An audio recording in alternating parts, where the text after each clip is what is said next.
দেখুন, শুরুতে যে খবর আমরা নজর রাখবো, সর্দারজিকে নিয়ে নানা গাল গল্প রয়েছে।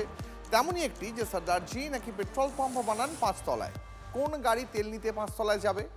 বাস্তবে সর্দারজিকেও বোকা বানিয়েছে তৃণমূল পরিচালিত হলদিবাড়ি পুরসভা। তার কারণ, এখানে টয়লেট 3 তলায়। বিজেপির পর্যবেক্ষণ নিছক ভুল নয়, এর পিছনে রয়েছে অন্য খেলা। যেইখানে বসে ব্যবসা করছেন তার উপর তলায় হলো একটা যে শৌচাগার হয়েছে, জানেন কি?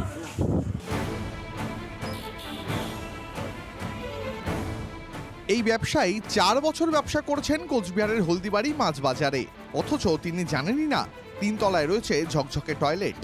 হলদিবাড়ির এই মগডালে থাকা শৌচাগার ঘিরে বিস্তর জল্পনা। অনেকের প্রশ্ন, 3 তলায় বাথরুমের পিছনে তৃণমূলের দুর্নীতি? পাবলিক টয়লেটকে পার্সোনাল করে ফেলেছেন তৃণমূল নেতা। বিতর্কে তৃণমূল পরিচালিত হলদিবাড়ি পুরসভার প্রাক্তন চেয়ারম্যান শঙ্কর দাস। এই বাজারের 3 তলায় ওই তৃণমূল নেতার একটি দোকান আছে। অভিযোগ, তিনি প্রভাব খাটিয়ে 3 তলায় শৌচাগার তৈরি করেন। তার বিলাসিতার জন্য আজকে তিনি নিজের জায়গায় আজকে সেই সরকারি টাকা নয়ছয় করে, সরকারি টাকাকে অপচয় করে তলায় বানিয়েছেন। এর হিসাব হবে। মাছ বাজারে নিচে রয়েছে পাবলিক টয়লেট, নোংরা, দুর্গন্ধময়, ব্যবহারের অযোগ্য।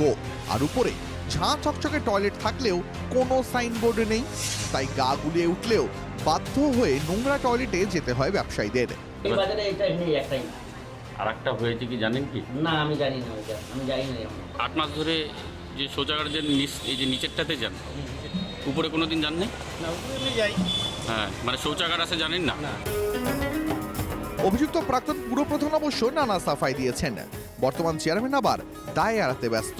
যেহেতু একটা কমপ্লেক্সে সবসময় খুব ইমার্জেন্সি হলে বলে তারা কোথায় যাবে, তার জন্য এটা করা।